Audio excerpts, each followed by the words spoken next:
मित्रों, ज्ञान हमेशा व्यक्ति को प्रसन्न रखता है और अज्ञानता व्यक्ति के दुखों का कारण बनती है। सही ज्ञान न होने के कारण उस लकड़हारे को भी बहुत दुख हुआ, लेकिन तब तक समय उसके हाथों से रेत की तरह फिसल चुका था। बुद्ध ने अपने शिष्यों को एक लकड़हारे की कथा सुनाते हुए कहा, एक दिन एक राजा जंगल में आग खेत के लिए गया तो मार्ग भूल गया। देर हो गई, भूख और प्यास से व्याकुल होने लगा। तभी देखा कि जंगल में एक लकड़हारा लकड़ियां काट रहा है। बहुत से पेड़ कट चुके हैं, थोड़े से बाकी हैं। उन्हीं में से एक पेड़ की शाखाओं को नीचे गिरा रहा है। राजा ने उसके पास जाकर कहा, भाई मैं बहुत भूखा हूँ, बहुत प्यास लगी है, तुम्हारे पास खाने को कुछ है क्या? लकड़हारे ने कहा, है, आओ बैठो, दूर उधर एक बावड़ी है, मैं वहां से पानी लाता हूँ। तुम यह रोटी खाओ। और पोटली से निकालकर एक मोटी सी रोटी उसने राजा के सामने रख दी। थोड़ा सा साग भी था। राजा ने उसको खाया, लकड़हारे का लाया हुआ पानी पिया, शांत होकर कहा, मैं अमुक स्थान का राजा हूँ, मार्ग भूल गया हूँ। लकड़हारे ने मार्ग बतला दिया। राजा ने कहा, कष्ट के समय तुमने मेरी सहायता की है, यदि तुमको कभी आवश्यकता पड़े तो मेरे पास आ जाना, मैं तुम्हारी सहायता जरूर करूंगा। कुछ दिन व्यतीत हो गए।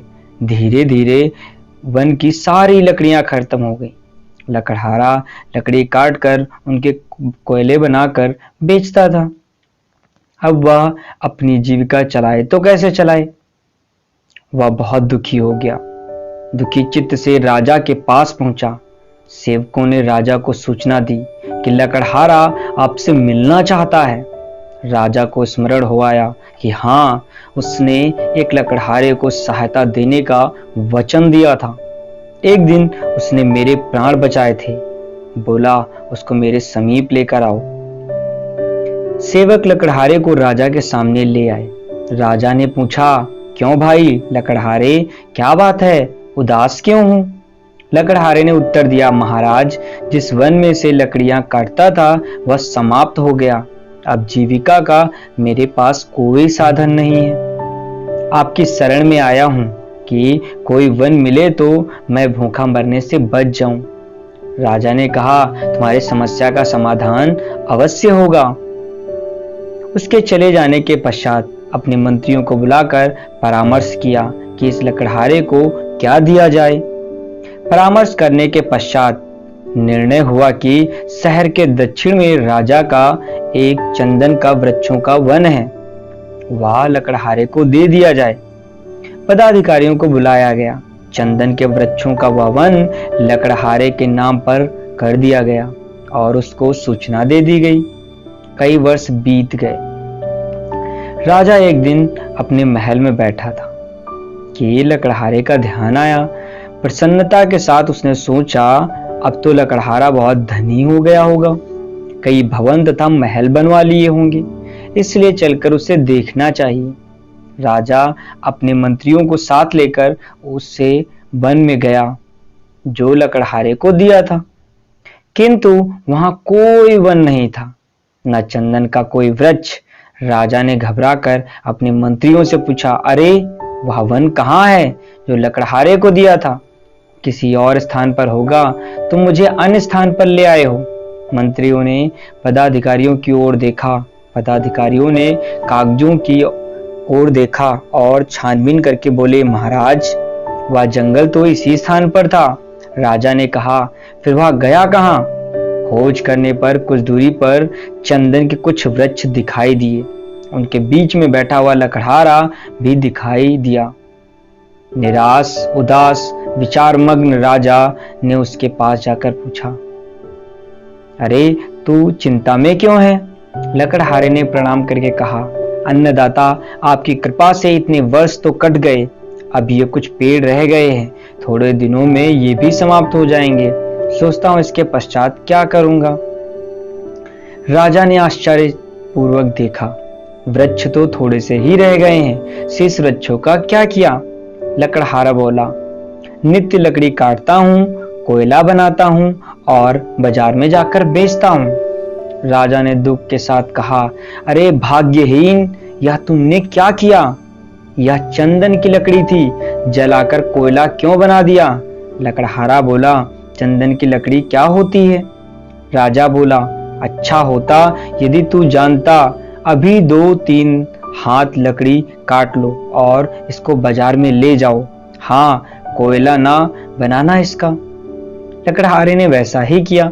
एक दुकानदार ने देखा लकड़ी की असली चंदन की लकड़ी है और लकड़हारा है गंवार। बोला, क्या लेगा इसका? लकड़हारे ने पूछा, तुम क्या दोगे? दुकानदार ने कहा, 1 रुपया।